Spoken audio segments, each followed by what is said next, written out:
Xoş gördük əziz dostlar. Mən hamınızın çox dil bilən bir insan kimi tanıdığınız Emin Qulu. Yaratdığım xüsusi bir metodla tanış eləmək istəyirəm və bu metod üzərindən sizə özümün də belə başladığıma görə birbaşa olaraq səviyyələrə bölgünün o qədər də önəmli olmadığını göstərəcəm.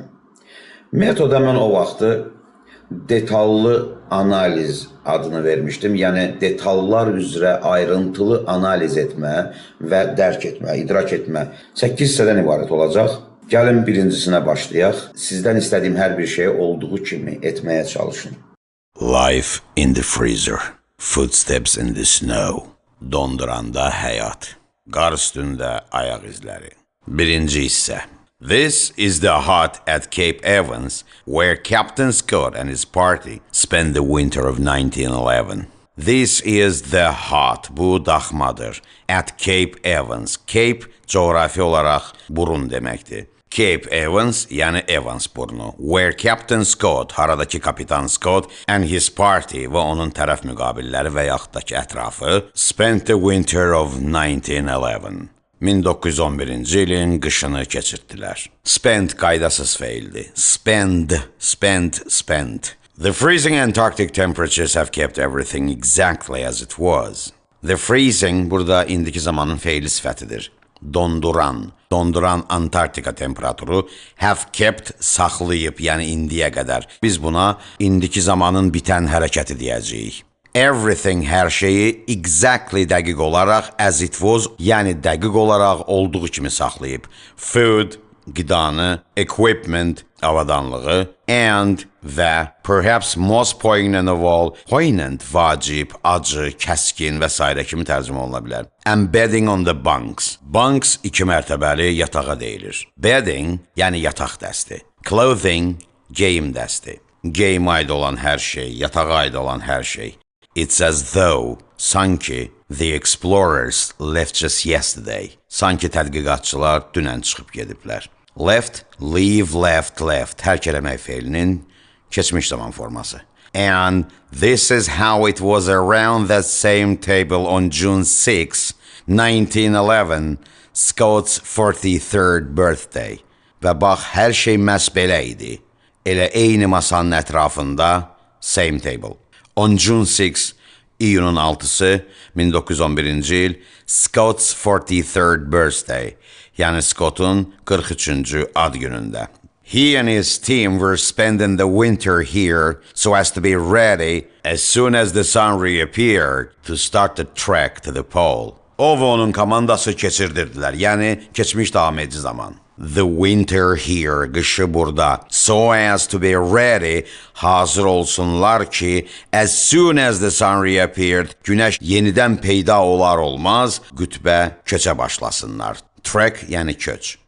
They lightened the long dark days with their own entertainment. Onlar özlərinin uzun qaranlıq gecələrini öz entertainmentləri, yəni əyləncələri ilə, their own, özlərinə məxsus, entertainment, yəni əyləncə ilə lighten eləyirdilər, işıqlandırırdılar. But these were serious-minded men. Bunlar ciddi fikirli insanlar idilər. Burada kiçik bir məsələyə diqqət eləyək. İsmə ED artırılanda bizim dildəki l şəkilçisini verir. Uzun saçlı, qısa saçlı və s.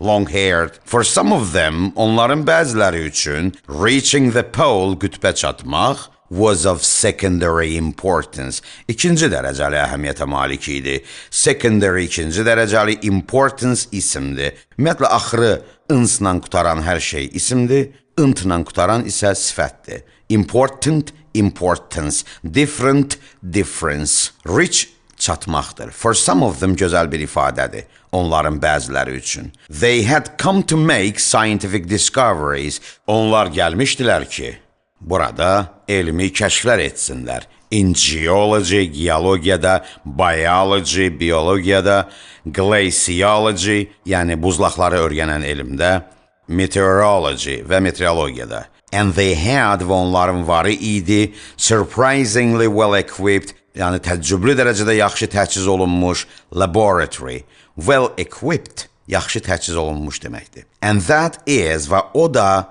still hələ də here buradadır və buradakı dəni də vurğulayan todur. Photography, yəni fotoqrafiya məsələləri, şəkil çəkmə məsələləri was in the hands of Herbert Ponting. Herbert Pontingin əlində idi. He took cinefilm, hərəkətli kadrlar, yəni kino, yəni video, as well as still photographs. Still sözü duraq vəziyyətdə olan, tərpənməyən, sabit və s. deməkdir və də hələ də deməkdir. Stillborn, ölü doğulmuş. Still life, ölü həyat, amma bu peyzaja deyilir. And he had his own cramped dark room.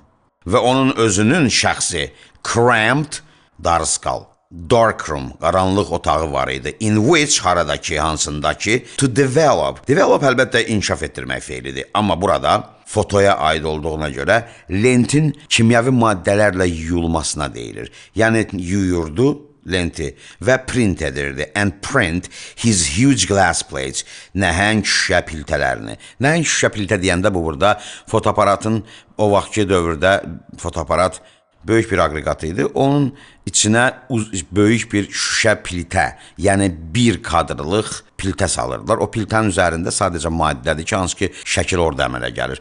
Huge glass plates. Plate yəni boşqab kimi qəbul etməyə bilərsiniz təkcə. They had with them large stocks of tinned food. Geniş ehtiyatda tinned food, konservləşmiş yemək gətirmişlər. Fikir verin, burada gözəl ifadədir. Had with them. Biz də işlədirik öz dilimizdə bunu. Özümlə gətirmişəm və ya üstümdə var və s. kimi.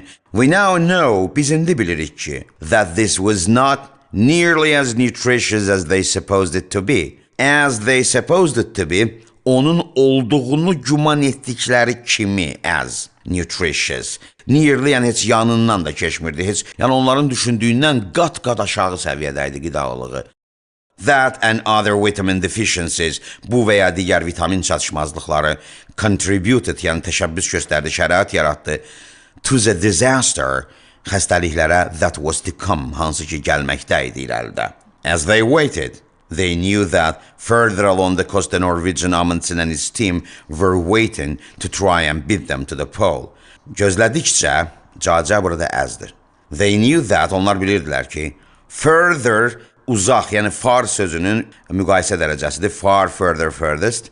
Daha sonra da, yəni məsafə olaraq daha sonra along the coast, yəni sahil boyunca, Norvegiyalı Amundsen and his team were waiting to try and beat them to the pole. Gözləyirdilər ki, çalışıb ödüb keçsinlər onları qütbə sarı. On November the 1st, at the beginning of summer, Scout and his 4 companions left this hut and set off on the 800-mile march to the South Pole.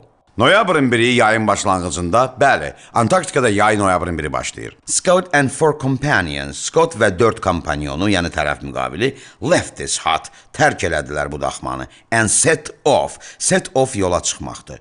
On the 800-mile march, yəni 800 mil cənub qütbünə doğru. They were clothes of wool and cotton like this. Onlar pambıq və yundan, bax, belə paltarlar geyinirdilər. Bax, belə burada like this-dir. Wear, wore, worn, geyinmək feilinin keçmiş zamanı.